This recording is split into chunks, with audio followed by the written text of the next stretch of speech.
Il est exactement 20h au carillon de la RTA OPH. Vous êtes en direct de votre émission Asla et nous de ce samedi. Merci de renouveler votre confiance en cette équipe. Bonsoir et que l'Éternel des armées vous bénisse abondamment. Devant ce microphone, Sainte-Vige Poitiers et Asla et nous arrive chez vous ce soir avec le thème « Le chrétien face à la richesse ».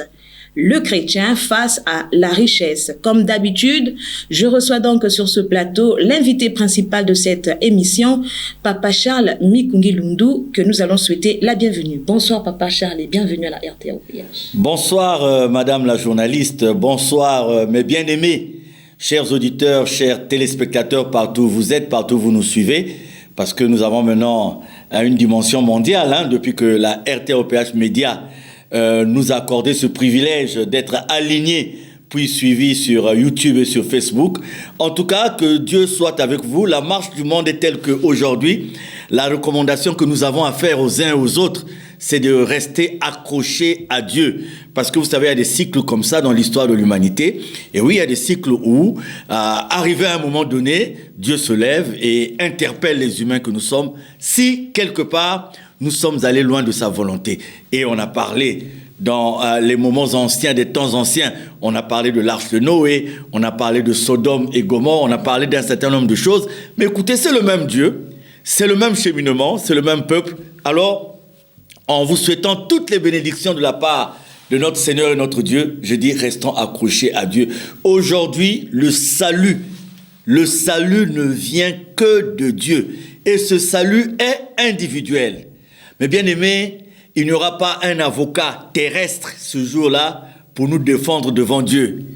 Ce jour-là, nous n'allons pas dire, voilà, Seigneur, si j'ai fait telle chose, c'est parce que madame m'avait comme Adam l'a dit dans les débuts, que la femme que tu m'as donnée, non, le salut est individuel. Que chacun de nous cultive l'intimité avec Dieu, que chacun de nous, s'il a eu ce privilège d'être contacté par un semblable pour rechercher l'intimité avec Dieu, eh bien, que chacun de nous ne prenne pas la place de Dieu, mais plutôt que chacun de nous montre aux autres comment faire pour gagner l'intimité avec Dieu. En tout cas, que Dieu soit avec nous.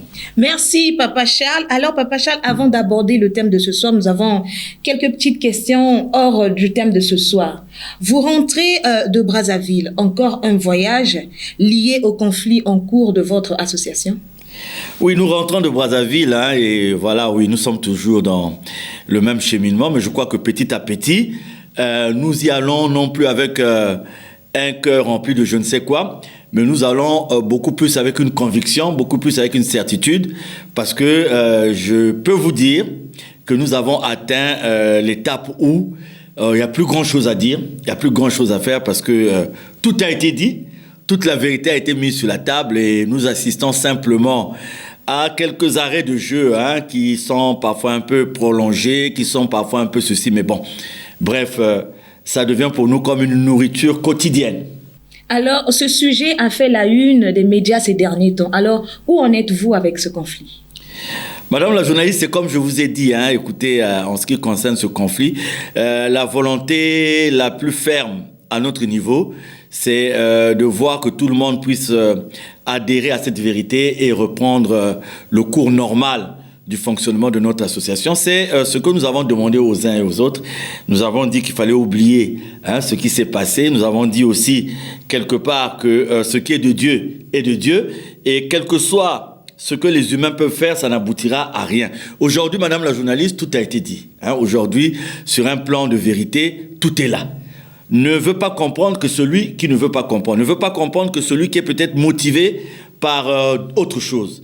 mais sinon que je pense que nous avons compris ce qui se passe et nous avons compris aussi les tenants et les aboutissants de tout ce qui se passe. Et par rapport à cela, nous avons dit, écoutez, la cible principale semble être le président fondateur lui-même, la cible principale semble être la mission du président fondateur lui-même, et tous ceux qui aiment le président fondateur, une fois que nous avons tous compris qu'en fait qu'il s'agit de lui, une fois que nous avons tous compris qu'en fait on le cherche, regardez madame la journaliste, vous me posez une question et certainement qu'il y a des frères et sœurs de notre association et je présente d'emblée mes excuses à ceux qui ne sont pas de notre association et pour lesquels ces premières questions peuvent peut-être déranger par rapport à la ligne éditoriale de notre émission. Je profite de l'occasion en répondant à votre question de dire aux frères et sœurs de notre association qui suivent cette émission que nous allons dans les 48 heures revenir sur une émission parce que nous rentrons très heureux, très contents, très joyeux de Brazzaville. Pourquoi? Parce que nous avons rencontré des gens qui ont souhaité nous voir. Il y a des gens qui ont souhaité être en face de nous. Nous avions hésité, compte tenu de ce que nous savons de ces personnes. Nous avons hésité un moment. Mais par la force de Dieu, après un temps de prière, nous les avons rencontrés.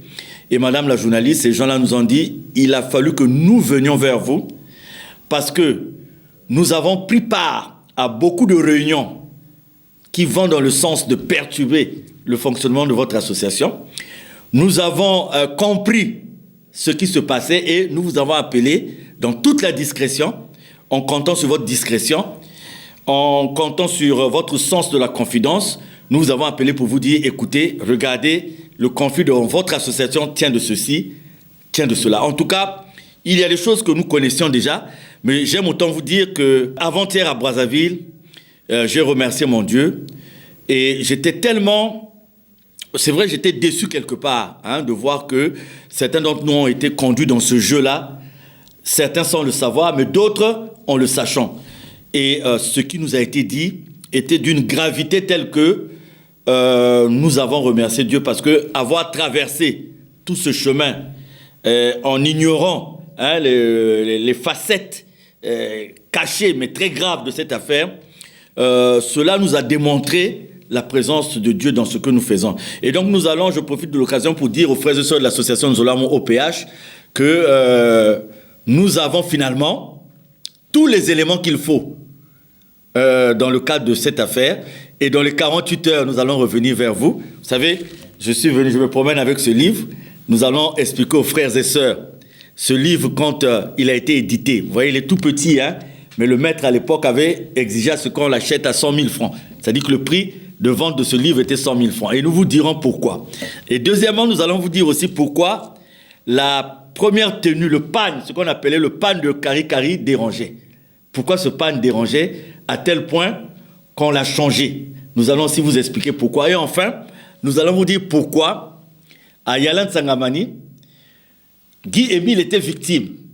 Mais on a plutôt cherché la victime au lieu de chercher les agresseurs. Et le sujet est tellement délicat, nous reviendrons là-dessus. Mais je veux rassurer tous les frères et sœurs là où vous êtes, restez tranquilles, continuez à être dans la prière parce que je crois que Dieu a pris le tout en main.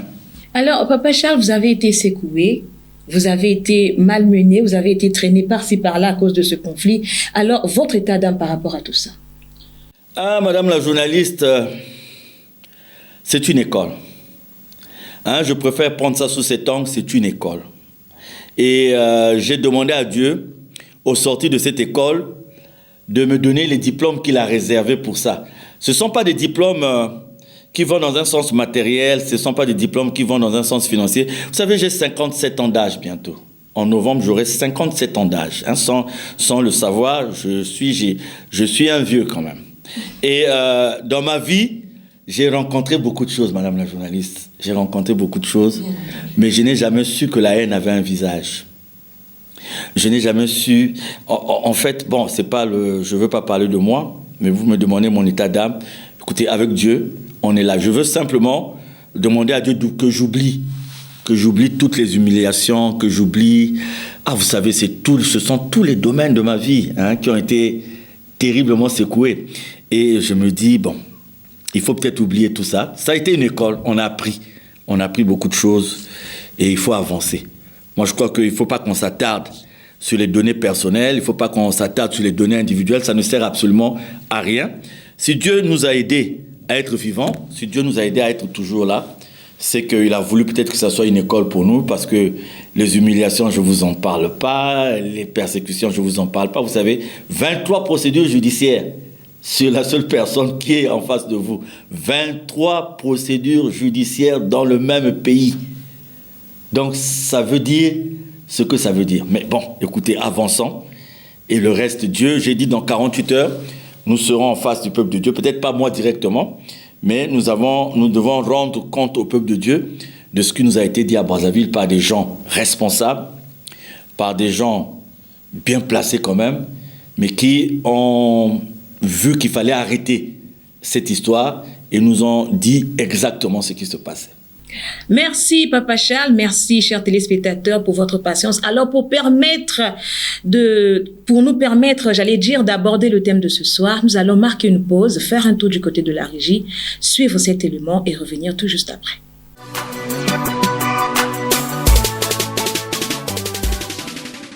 Dieu et l'argent, faut-il choisir?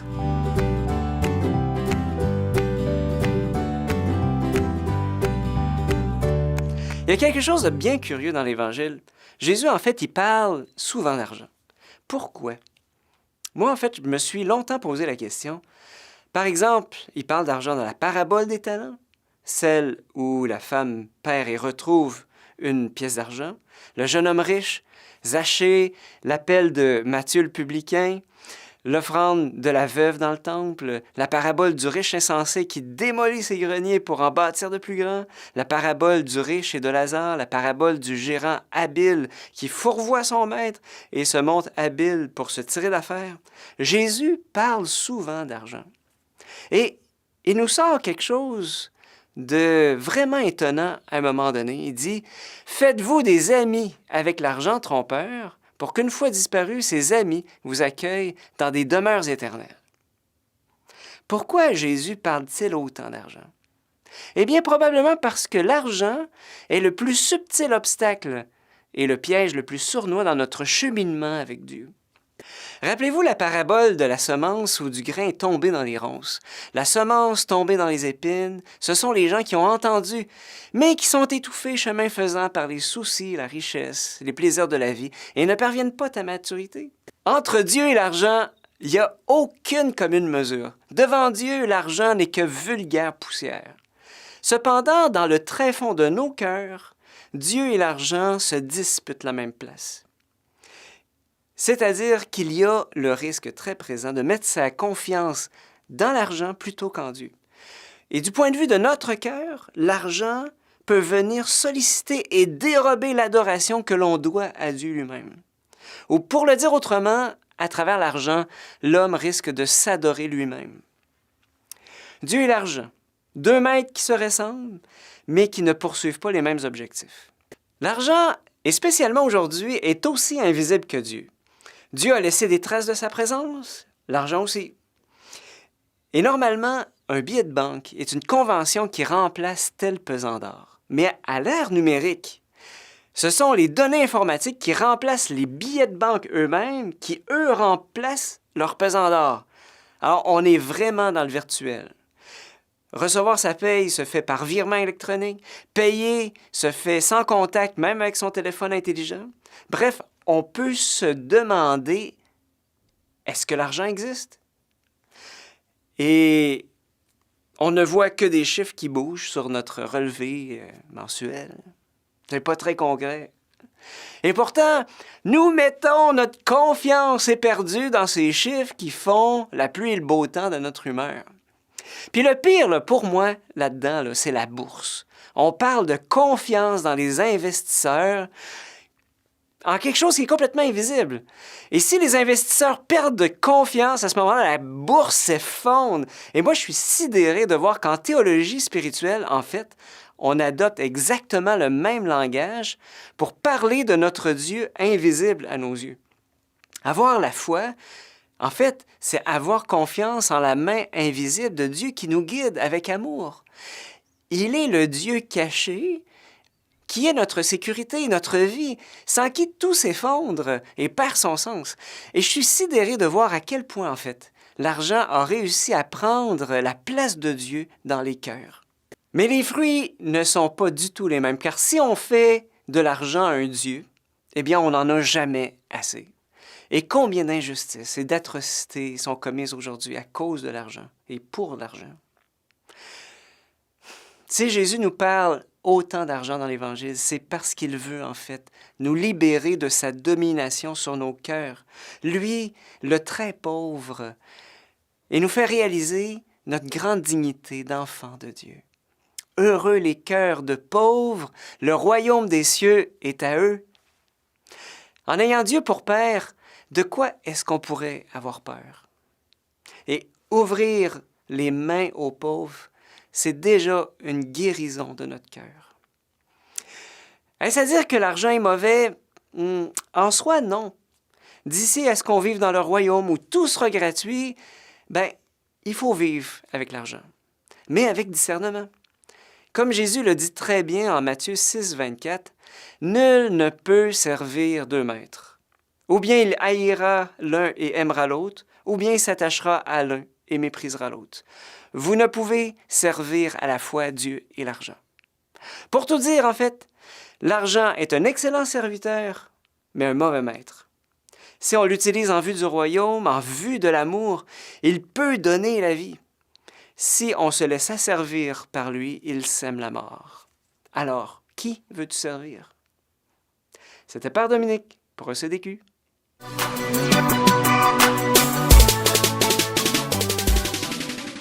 Merci la régie pour cet élément. Alors, le thème de ce soir, c'est le chrétien face à la richesse.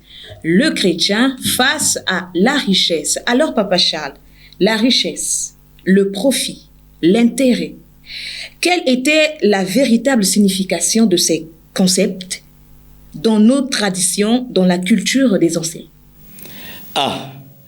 On a tendance à dire que l'égoïsme fait partie de la culture des Africains que nous sommes.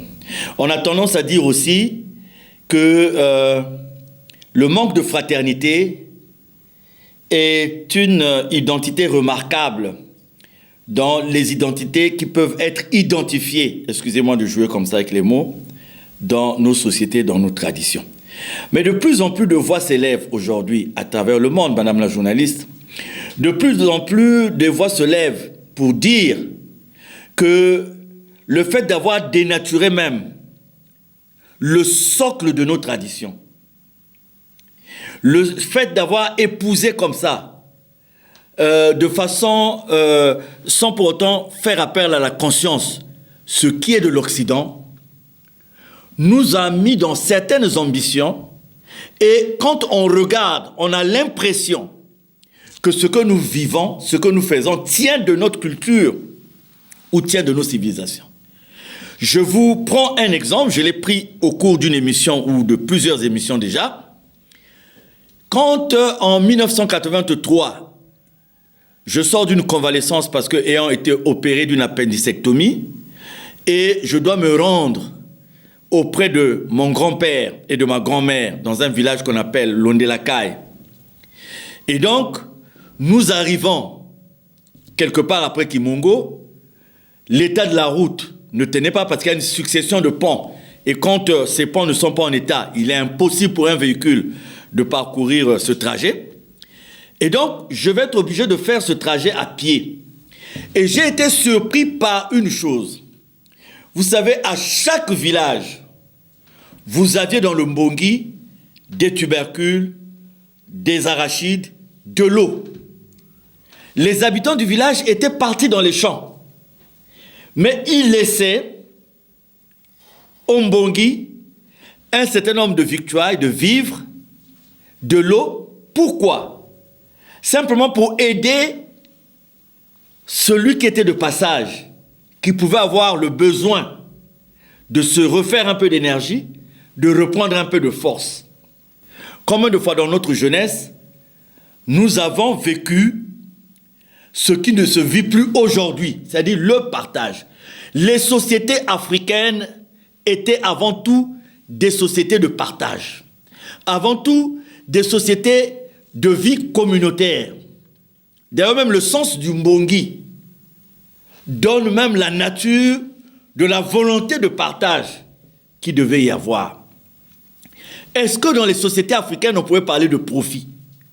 Est-ce que dans les sociétés africaines traditionnelles, on pouvait parler d'un homme, d'une femme qui se lève pour s'accaparer des biens de la communauté au détriment des autres membres de la communauté? Il y avait déjà des tabous qui, sur un plan culturel, empêchaient les gens de se démarquer de cette façon par rapport aux autres. Il y avait déjà des tabous qui créaient des exigences pour amener les gens à sortir de l'égoïsme, à sortir de la vie individuelle pour mener une vie communautaire. Donc, vous retrouvez déjà dans nos sociétés la base de la vie communautaire. Oui, nos sociétés étaient des sociétés de partage. Nos sociétés étaient... Vous savez, il y a eu même quelque chose qui faisait rire.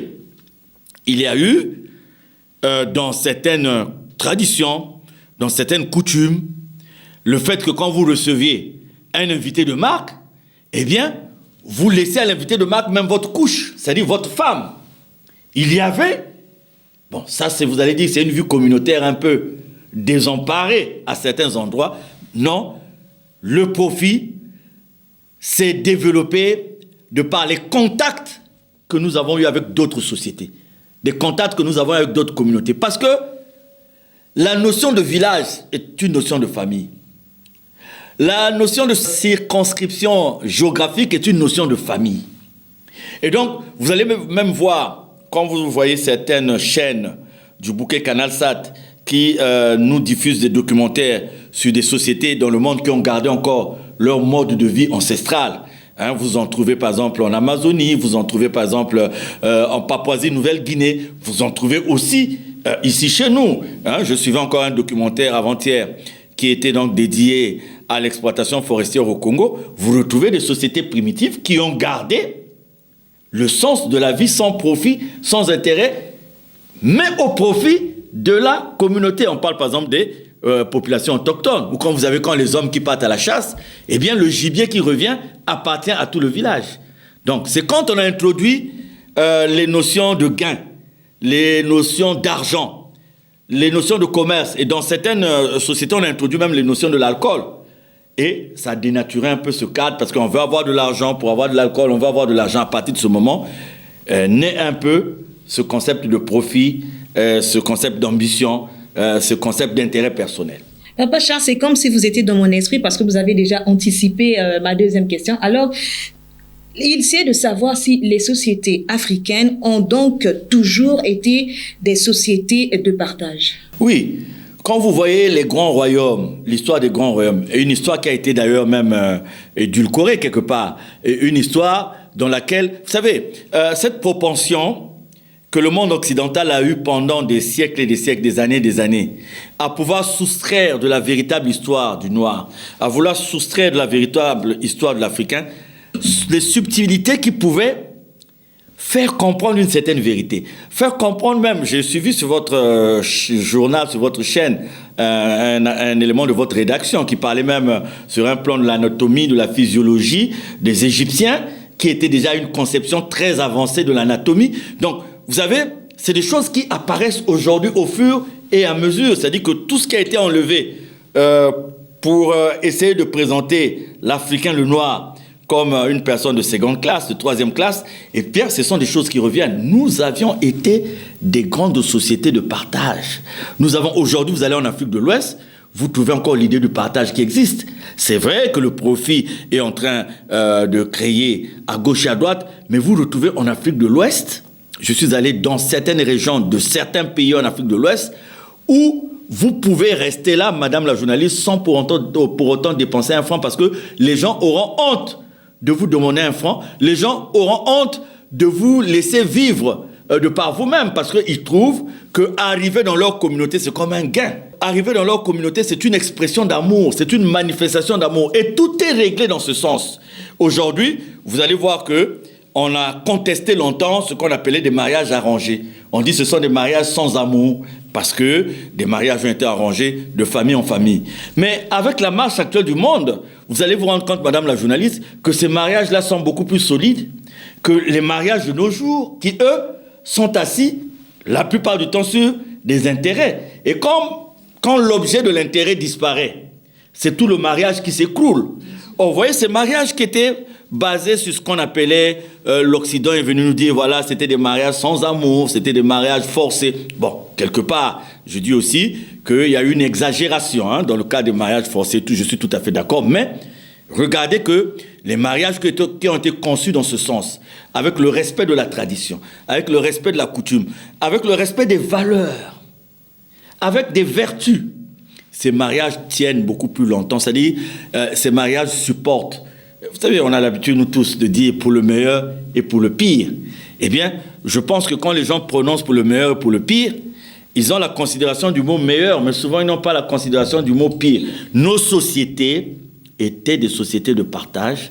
Et elles sont restées des sociétés de partage parce que certaines sociétés continuent encore de se battre pour que cette idée de partage soit pérennisée. Vous savez, j'ai vu mon oncle dans un village quelque part et je discutais avec lui et il était un peu soucieux. Je lui ai posé la question de savoir pourquoi il était soucieux. Il m'a dit, ah Charles, mais tu vas bien. Ndil vana ve. Ba mamba yo monnaie ba transfert il vana ve. Ba internet abete vana ve. Mais tu vas en paix. Je dis, mais non, mais tonton, non, la route vous permet de vite expédier le fruit de vos champs. Et s'il y a une urgence, vous allez à l'hôpital. Et quand vous avez un besoin, on vous appelle. Et tout, il dit non, c'est vrai, cette évolution est bonne. Mais c'est venu dénaturer le sens de la vie que nous avions au village. Parce que ça introduit des choses qui viennent perturber un peu notre façon de vivre. Et ça nous dérange. Vous voyez que quelque part, pour nous, nous considérons ça comme étant le progrès. Mais lui, il dit, il était pour lui en paix. Quand il n'y avait pas tout ça, parce que les jeunes garçons, les jeunes filles n'allaient pas sur Internet pour découvrir des choses qui pouvaient porter même atteinte à leur éducation de base, etc., etc. Donc, voilà, cette atteinte des valeurs de notre société a eu un peu à mettre de côté vraiment le sentiment profond qui animait chacune de nous dans le partage, dans nos sociétés qui sont des sociétés de partage. Alors, ce soir, nous parlons de la richesse, Papa Charles. Comment pouvez-vous définir la richesse? Je ne prendrai pas la définition qui est faite par nos ancêtres, les Gaulois, à travers le dictionnaire, mais je voudrais donner au sens de la richesse tel que nous la débattons, nous la développons, nous le développons, ce sens, donc, j'allais dire au cours de cette émission, je vais plutôt parler de la richesse en termes de possession. C'est-à-dire que accumuler des biens, accumuler de l'argent pour être à l'abri du besoin. Accumuler des biens, accumuler de l'argent, et là je parle beaucoup plus des biens matériels, des biens financiers. Le patrimoine, le compte en banque. Il y en a qui n'ont pas de compte en banque, qui mettent plutôt ça dans l'engiri. Donc voilà, c'est cette accumulation que je voulais appeler par richesse. On veut avoir plus. Merci Papa Charles. Nous allons faire un tour du côté de la régie et suivre cet élément que nous propose Martin Matou.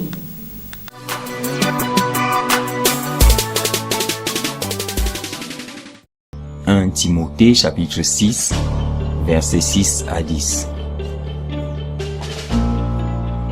Jésus-Christ a enseigné ce qui suit.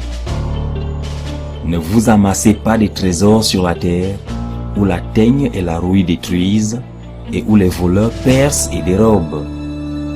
Mais amassez-vous des trésors dans le ciel, où la teigne et la rouille ne détruisent point, et où les voleurs ne percent ni ne dérobent. Car là où est ton trésor, là aussi sera ton cœur. Matthieu, chapitre 6, versets 19 à 21. À partir de ces passages, nous apprenons que la personne qui aime l'argent ne pourra jamais y trouver satisfaction. En plus, nous apprenons que ceux qui désirent être riches ne seront jamais assez riches pour cesser de vouloir s'enrichir davantage. Finalement, nous apprenons qu'il est possible d'avoir peu et d'être content sans désirer davantage.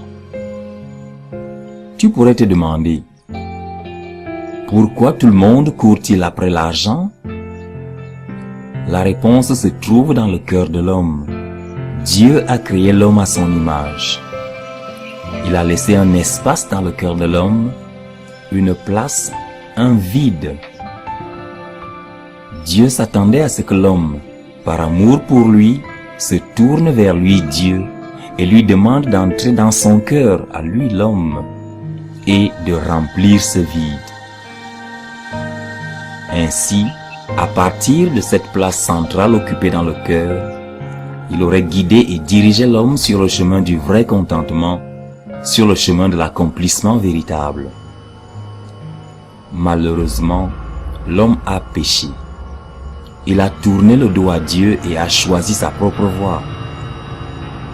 En prenant cette voie, l'homme a placé d'autres choses, et spécialement l'argent, au centre de son cœur, à la place même qui devait être occupée par Dieu. En faisant ainsi, il a mis Dieu hors de sa vie, et l'argent est devenu son Dieu.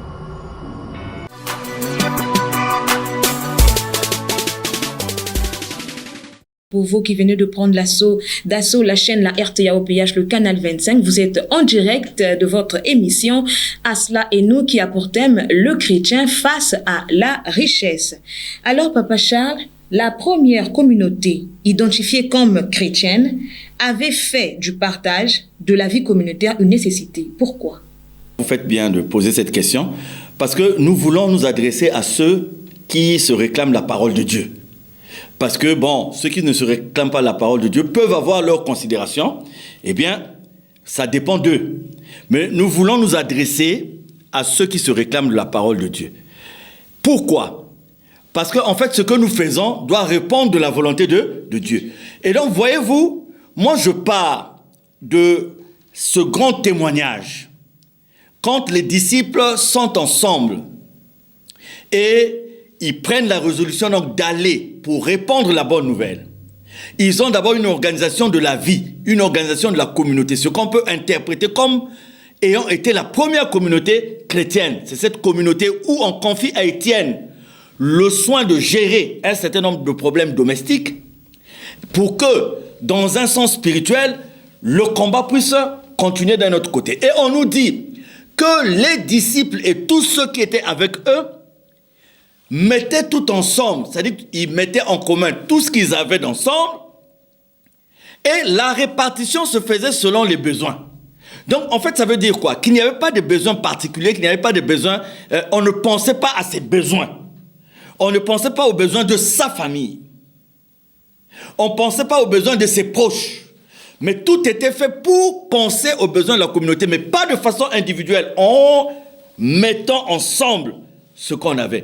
Et l'exemple d'Ananias et de Saphira, on a l'habitude d'en parler comme si c'était un conte, comme si c'était une histoire, mais c'était un avertissement de Dieu pour dire que chaque fois que les gens vont mentir pour sortir de cette dynamique de communauté imprégnée par Dieu lui-même, eh bien, les gens reçoivent la sanction de Dieu.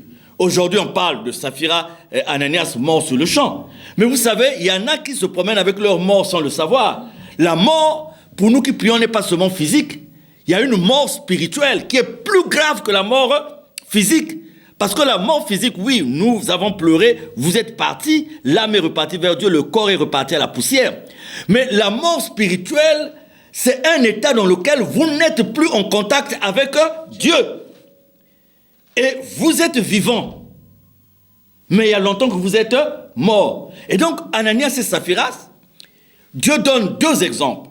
L'exemple de la mise en commun de tous les biens, qui est une exigence pour mener une vie communautaire digne de ce nom, qui répond à la volonté de Dieu.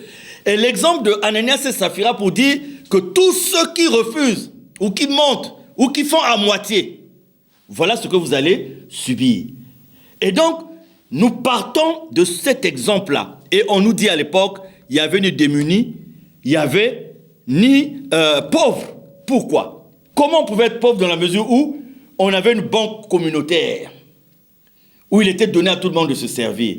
Et dans cette banque, vous ne vous serviez pas en fonction de ce que vous avez mis dans votre compte en banque. Mais même celui qui n'avait rien mis dans son compte en banque se sert chez vous. Vous vous souvenez, Akibossi, un gros chef, entre guillemets, gros chef, chers auditeurs, chers téléspectateurs, vous qui n'êtes pas dans le Zolo, c'est de par cette façon que Guy-Émile Houphouët-Boigny nous appelle, les gros chefs. Donc un gros chef part de Brazza, il dit, je dois toucher la sensibilité de Guy-Émile. Mais pas pour le bien commun, mais pour son bien personnel. Et il prend une mallette, il remplit la mallette d'argent. Une mallette remplie d'argent. Et il vient lui remettre, maître, les gens ont l'habitude de te donner des maniocs, les gens ont l'habitude de te donner des poules, mais moi, je t'ai amené cette mallette, c'est pour toi. Et le maître lui dit, ah merci.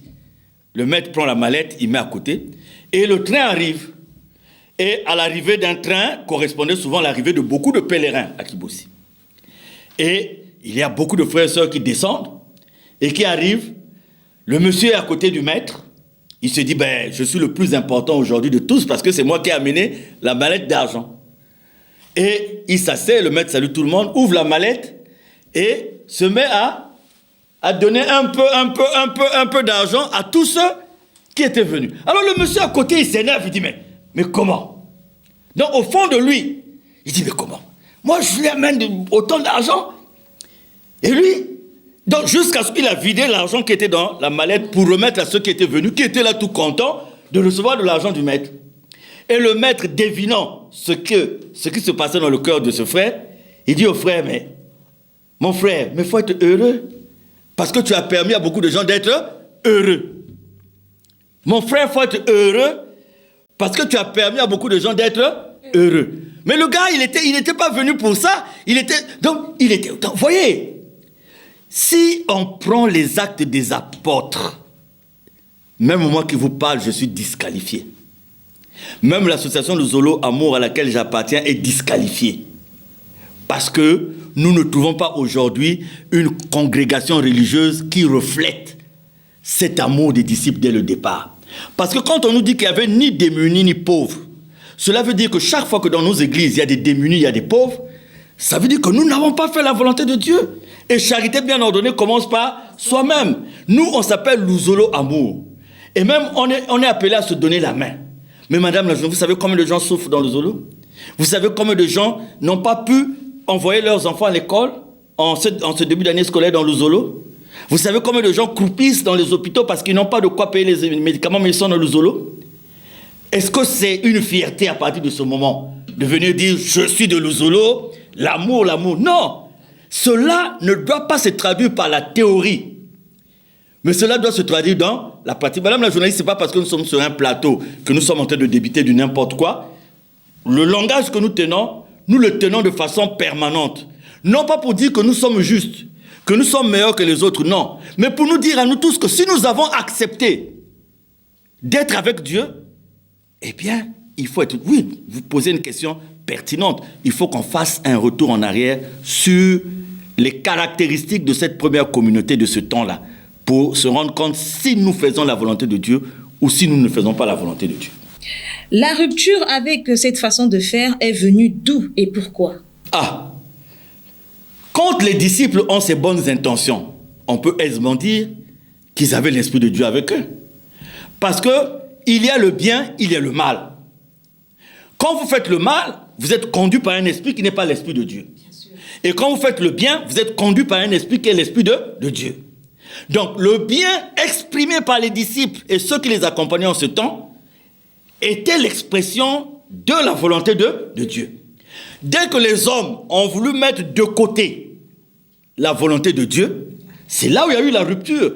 Parce que chaque fois que l'homme met de côté la volonté de Dieu pour essayer d'évoluer de par sa propre volonté, c'est à partir de ce moment où, eh bien, la rupture se crée. Madame la journaliste, est-ce que vous pouvez concevoir qu'un dimanche, tout le monde se retrouve pour louer, pour glorifier Dieu? Il y a parmi les fidèles quelqu'un qui a épargné de l'argent et qui sait qu'il peut mourir, ressusciter, mourir 3 fois. Il ne pourra jamais utiliser l'argent qu'il a eu à épargner. Mais il sait qu'en face de lui, il y a des pauvres. Il sait qu'en face de lui, il y a des démunis. S'il ne partage pas par un esprit ostentatoire, c'est-à-dire que pour se faire voir, Il ne peut pas partager dans la discrétion. Il ne peut pas... Écoutez, si vous êtes chrétien, vous vous réclamez chrétien, et que votre cœur n'est jamais sensible à la souffrance des autres, je ne dis pas que vous êtes obligé de tout donner ce que vous avez, mais donner c'est quoi des fois? C'est un sourire. Donc vous voyez, nous remplissons les lieux de prière, mais nous n'avons pas la sensibilité de la souffrance des autres. À partir de ce moment, Madame la journaliste, nous ne faisons pas la volonté de Dieu. Et la rupture intervient en ce moment-là. Est-ce que vous trouvez normal que moi, Mikungi Lundu Charles, dirigeant d'une église, que je puisse profiter d'une église pour bien m'habiller, pour acheter des paires de chaussures qui coûtent cher, pour acheter des belles voitures, pour envoyer mes enfants à l'étranger avec l'argent de l'église?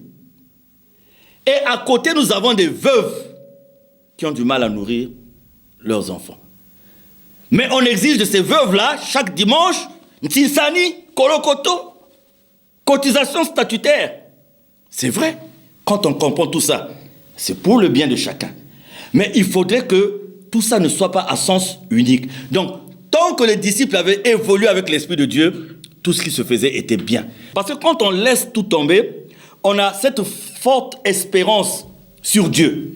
Et on se dit, même si je n'ai plus telle chose aujourd'hui, je vais évoluer parce que je suis sûr que de par la volonté de Dieu, Dieu me donnera.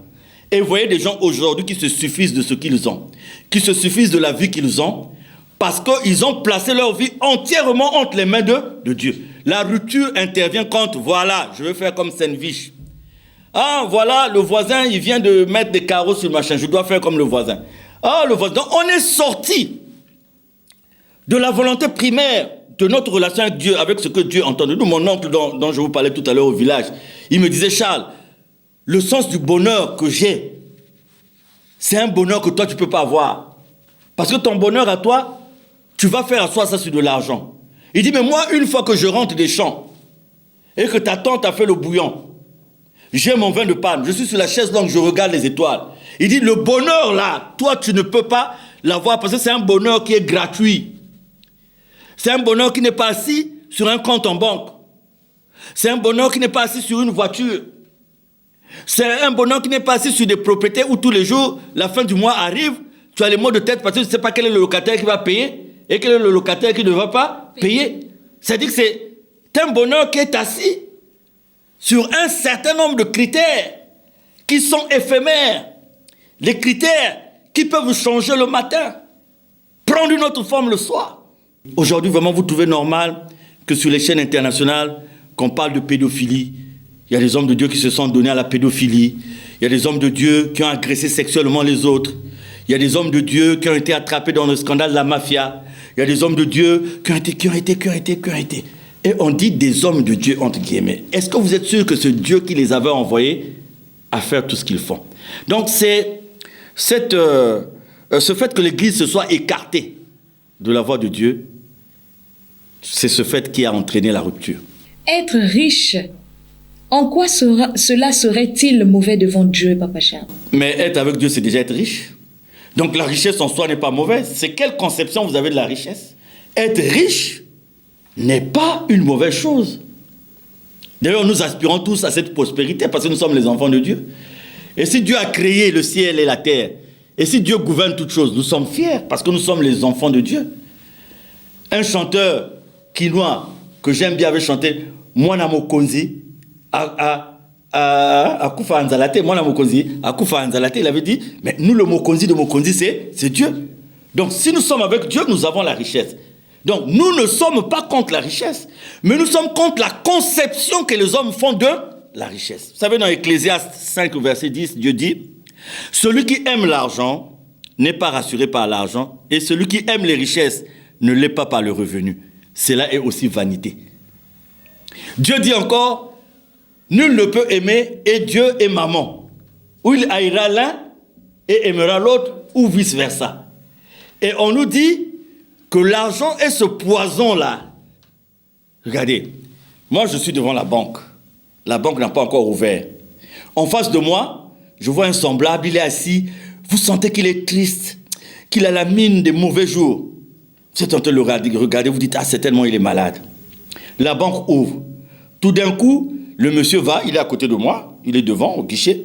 Il se renseigne, dit, madame, j'attends un virement depuis longtemps là, est-ce que c'est arrivé? La dame pianote, elle dit, ah monsieur, le virement est passé. Et tout d'un coup, la mine du semblable a changé. Et quand il a touché, quand il sortait de la banque, sa démarche avait une force, une énergie qu'elle n'avait pas avant. Donc, cette personne pouvait avoir Dieu. Au moment où il est venu en banque, cette personne pouvait être un chrétien, j'imagine. Mais voilà qu'il avait la richesse des richesses, c'est-à-dire Dieu. Mais n'ayant pas la richesse palpable, se posant la question de savoir si son virement était passé ou pas, il était là assis triste. Donc, il avait oublié qu'il avait en lui le plus riche des riches, qui est Dieu. Mais il sort ragaillardi, non pas parce qu'il a Dieu, mais il sort ragaillardi parce qu'il a eu l'argent. À partir de ce moment, entre Dieu et l'argent, il a placé qui devant? Ou il a placé quoi devant? C'est ça le grand problème. Et nous voyons aujourd'hui beaucoup de gens qui donnent à Dieu et qui donnent à l'argent la place qui devait revenir à Dieu. C'est la conception. Mais la richesse en soi n'est pas mauvaise. La plupart des gens qui ont suivi Jésus ont été riches. Maintenant, quand on prend le sermon sur la montagne, regardez les oiseaux du ciel. Ils ne sèment ni ne moissonnent. Ça aussi, c'est un phénomène. Les oiseaux du ciel ne font aucun examen, aucun concours. Ils vont dans aucun institut. Ils n'ont appris aucun travail d'ingénierie quelque part. Mais ils utilisent le GPS. Ils vont d'un coin à un autre. Ils font même de longs voyages. Mais ils n'ont pas été dans une école de navigation. Ils n'ont pas été dans une école de ceci. Ils ne sèment ni ne moissonnent. Mais ils vivent. Regardez les lits des champs. Quand Dieu parle des vêtements de la beauté, il dit, regardez les lits des champs. Mais c'est des choses qui sont en nous dans la tête comme si, bon, Dieu c'est virtuel. Oh, bon, c'est Dieu qui a dit dans la Bible, ça ne peut pas se reproduire dans nos vies. Vous avez suivi le témoignage de cette dame. Oui, bien entendu. Et je suis même heureux, j'ai entendu la dame dire, nous, on pensait que dans le zoolo, on payait les gens pour faire les témoignages. Une dame, mais Dieu existe, madame la journaliste. Dieu existe. La richesse n'est pas mauvaise, mais c'est la conception de la richesse par certains d'entre nous. Alors, selon Dieu, en quoi consiste la véritable richesse, Papa Charles? La véritable richesse, c'est se reposer sur Dieu, c'est de mettre Dieu devant, et Dieu nous donnera l'utilisation qu'il faut de ce que nous pouvons avoir en termes de biens, en termes de ceci, en termes de cela. Donc, moi, je trouve que la plus grande richesse, c'est Dieu. Parce que si Dieu n'est pas la richesse, tout ce que nous pouvons substituer, que ce soit l'argent, que ce soit le patrimoine, que ce soit tout ça, ça ne servira absolument à rien. Je sors encore du règlement d'un problème d'un frère qui est décédé quelque part, qui a laissé beaucoup de biens, qui a laissé des maisons et tout. Et la femme et les enfants ont été chassés comme des malpropres par des propres frères qu'il a logés chez lui, qui ont grandi chez lui. Donc la veuve qu'on a chassée là s'est occupée de ses enfants. Comme si c'était ses propres enfants. Donc il y avait matière à manger pour tout le monde, parce qu'il a laissé beaucoup de biens. Ces frères-là, le frère les a menés à l'église, ils prient, ils dorment, ils prennent la byramycine.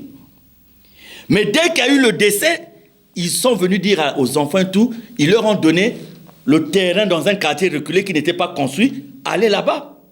Ils ont pris 1 million, ils ont dit, pris les papiers d'un terrain vide, ils ont dit, allez-y. Et ils ont tout récupéré, tout. Il n'y a pas longtemps, il y en a un qui est allé cogner la voiture parce qu'il ne savait pas conduire. Il a pris la voiture, il est allé cogner la voiture quelque part. La voiture est bousillée, l'une des voitures. Moi, ce qui me frappe, ce n'est pas tellement ce que les gens qui ne connaissent pas Dieu font. Mais ce qui me frappe, c'est cette histoire de dire qu'on est avec Dieu, alors qu'on vit dans des quartiers où les gens nous connaissent, et on vend le nom de Dieu, entre guillemets, d'une façon qui n'est pas bien. C'est ça qui fait mal, et c'est la raison pour laquelle on en parle. Il est dit dans Proverbe 15 au verset 16 que mieux vaut peu avec la crainte de l'Éternel qu'un grand trésor avec du trouble. Mieux vaut peu avec la crainte de l'Éternel qu'un grand trésor avec du trouble. Proverbe 15, verset 16. Ça, c'est très important. Ça me ramène encore à mon oncle qui dit, ah, mon téléphone a béni, j'en ai pas besoin, j'étais pour moi heureux, j'étais pour moi tranquille. Parce que il avait ce bonheur qui est lié à la nature, à Dieu. Regardez encore ces peuplades qui vivent de la cueillette. Même en France aujourd'hui, regardez certains documentaires. Il y a une chaîne Ushuaïa, par exemple, qui est sur le bouquet Canal. Il y a des documentaires dedans, des Blancs qui sont arrivés au niveau d'ingénieurs informaticiens, de médecins, de professeurs agrégés, mais qui sont repartis à la nature. Parce qu'ils ont trouvé que la vie qu'ils menaient les éloignait des valeurs, des valeurs véritables de la vie. Et ils ont racheté des terres. Ils vivent du solaire, ils vivent de tout. Ce matin, encore avant de venir, je suivais pareille émission. Merci beaucoup, Papa Charles. Alors, qu'est-ce qui explique la course effrénée à la richesse observée ces derniers temps dans notre société? Moi, c'est de ça que je voulais parler aujourd'hui. Madame la journaliste, c'est écœurant. Parce que vous êtes dans une société et vous remarquez des choses qui sont graves. Mais Dieu nous donne l'occasion d'en parler. C'est parce que nous avons verrouillé nos églises à la vérité. Nous avons verrouillé nos lieux de prière à la vérité. On ne veut plus de la vérité dans les églises. Pourquoi? Parce que nous ne vivons pas la vérité. Aujourd'hui, tout le monde veut être riche. Regardez ce jeune homme-là qui est allé chercher, je le connais, qui est allé chercher à être riche. On l'a amené au cimetière de Mongokamba. Il nous a fait le témoignage, je ne sais pas combien de temps. Et il est allé rencontrer un monsieur. Et le monsieur lui dit, tu me ramènes ceci, tu me ramènes cela, parce que qui tu veux donner? Il dit, je vais donner ma mère. Ah, ça? C'est un jeune homme qui s'est affolé là. Nous avons un jeune chanteur, dont je tais le nom, qui a témoigné aussi, pour avoir la gloire. Être un grand chanteur, lui, il est allé aussi consulter. On lui a dit, entre ta mère et ton père, qui tu nous donnes? Lui, il a dit, avec son père, ça ne marche pas, il donne le père. Ayant vécu ce qu'il a vécu, il est venu témoigner. Aujourd'hui, là, regardez le taux de fréquentation par les chrétiens, par les gens qui prient. Regardez le taux de fréquentation des voyants, des magiciens, de tout. Parce que on dit qu'avec Dieu, ça traîne. Écoutez, madame la journaliste, pour l'argent aujourd'hui, dans notre société, beaucoup de gens sont prêts à tout. Regardez celui qui a tué quelqu'un qui lui a donné une affaire, qui est allé à l'étranger, qui revient pour maintenant faire le point. 2 jours après, on le retrouve mort. Le gars s'est mis à dégager du sang dans les oreilles et tout, il est mort. Et aujourd'hui, vérification faite, c'est le gars à qui il avait laissé les affaires, un diacre quelque part. Alléluia. Excusez-moi, ce ne sont pas tous les diacres qui sont... Je sais qu'il y a des pasteurs dignes de ce nom. Je sais qu'il y a des dirigeants des églises dignes de ce nom. Je sais qu'il y a des diacres dignes de ce nom. Et je vous encourage par le nom de Dieu. Menons ensemble ce combat de la restauration de la vérité dans l'église. Donc, voilà ce diacre-là. Il apprend que l'homme qui lui avait laissé les affaires est revenu. Donc, il va demander les comptes. Il s'arrange à l'empoisonner. Regardez toutes ces femmes-là qui sont prêtes à vendre leur corps à 4, 5 personnes dans la même journée. Dans la même semaine, pour avoir de l'argent. Un tel construit, tout le monde veut construire. Un tel a un taxi, tout le monde. Mais est-ce que dans ton cheminement avec Dieu, Dieu avait dit que pour être riche, toi aussi, tu dois faire le taxi? Est-ce que Dieu avait dit que pour être riche, toi aussi, tu dois faire ça? Est-ce que Dieu avait dit que pour être... Mais concentre-toi auprès de Dieu et écoute la voix de Dieu. Dieu t'instruira sur ce qu'il faut faire. La société se dégrade, la société se meurt. Parce que la crainte de Dieu n'existe pas. Aujourd'hui, si vous allez dans certains quartiers délabrés de la place, on va vous dire, ah voilà, il y a des prostituées là-bas. Mais il y a des femmes aujourd'hui qui font plus que la prostitution. Mais comme elles roulent carrosse, on ne les appelle pas prostituées. On les appelle, ah, ma patronne, ma ceci. Mais qu'est-ce qu'elles font comme travail? C'est accumuler des gens. C'est accumuler des hommes qui peuvent leur faire ça. Donc la crainte de Dieu. Certains s'étant éloignés de la crainte de Dieu, sont rentrés. Regardez l'escroquerie aujourd'hui. On escroque maintenant facilement. On escroque facilement. Il n'y a plus de frontières. C'est malheureux. Et quand vous voyez, au cours d'une séance de prière, on vous dit que telle sœur a perdu son portable, que tel frère en a volé son portable. Comment on peut venir dans une église, dans un lieu de prière, pour voler le prochain? Et on vole pourquoi? Mais c'est toujours cette course effrénée à la richesse. Quelqu'un qui a la crainte de Dieu sait qu'il ne doit pas vivre au-dessus ou au-delà de ses moyens. Mais quand vous commencez à aller au-delà de vos moyens, vous savez aujourd'hui, madame la journaliste, si vous achetez un portable, c'est pas tout.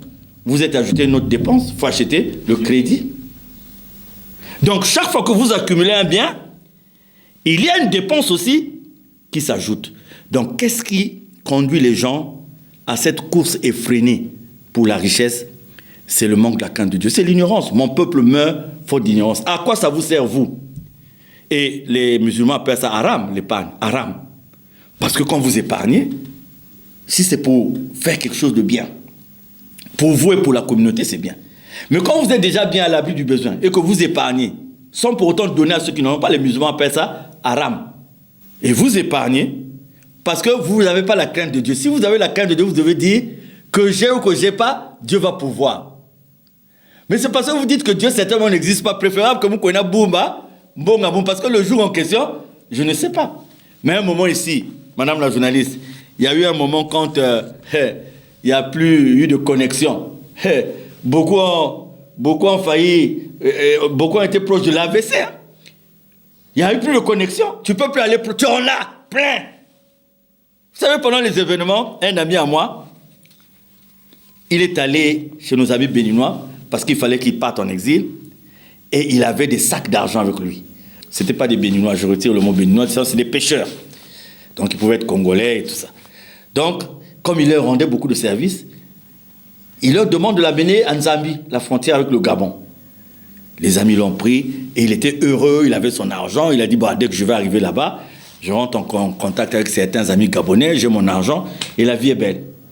Arrivé à Nzambi, les pêcheurs qui l'ont amené l'ont déposé et lui ont dit de partir. Il dit, mais les sacs, il dit, non, les sacs repartent avec nous.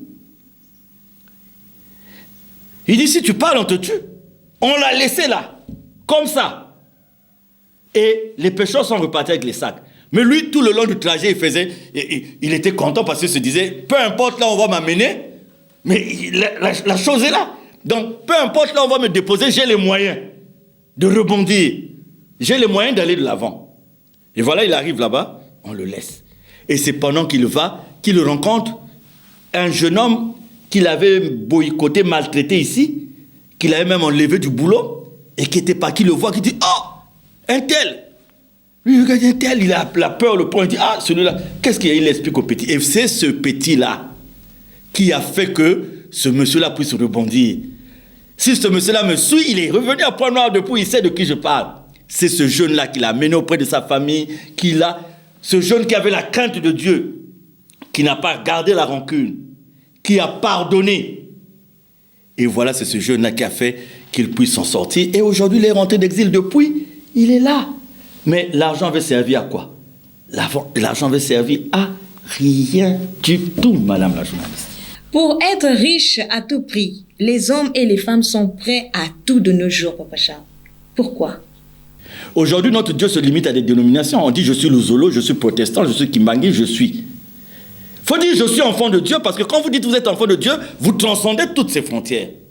Vous transcendez les frontières des dénominations. Donc aujourd'hui, le milieu le plus divisé, c'est le milieu de la prière. Parce qu'on ne s'exprime plus par rapport à Dieu, mais on s'exprime par rapport aux dénominations. Quelqu'un Luzolo, les protestants, moi je ne peux pas. Or moi, quand je prends quand je chante ça, oh, mais je dis, donc c'est pas, je dis pas que c'est une chanson de protestants, mais je sens dans ce cantique, je sens une communion qui s'établit tout de suite avec Dieu.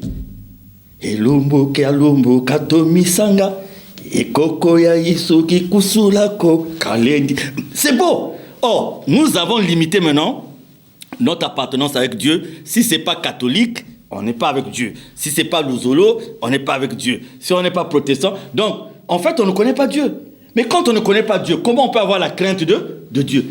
C'est ça le problème. Est-ce que quand on se lève le matin pour aller à l'église, on a conscience d'aller se conformer à la volonté de Dieu? Dieu dit que toute la semaine, Seigneur, je ne t'ai pas vu.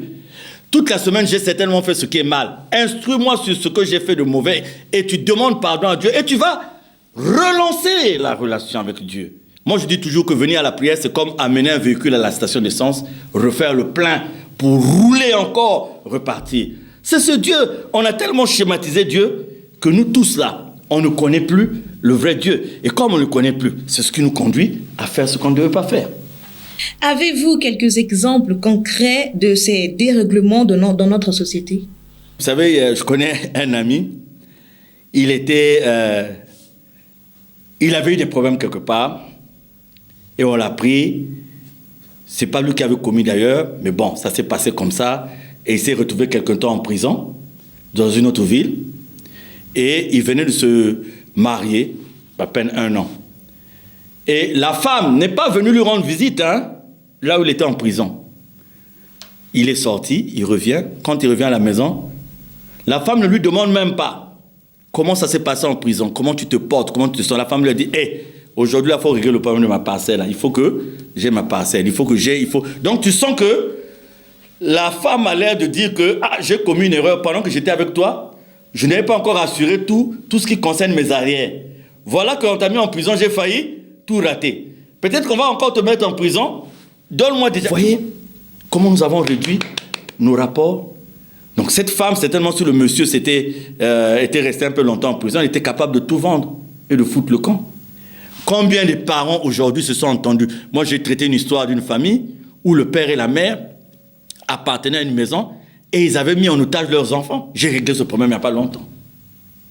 Où un enfant s'est débattu dans la prière pour se trouver à la fin devant le fait que ce sont ses parents. Donc, pour le bonheur, ils ont sacrifié leurs enfants. Les enfants, les filles ne peuvent pas avoir des maris, les enfants qui ont des diplômes ne peuvent pas avoir de boulot, pour l'argent.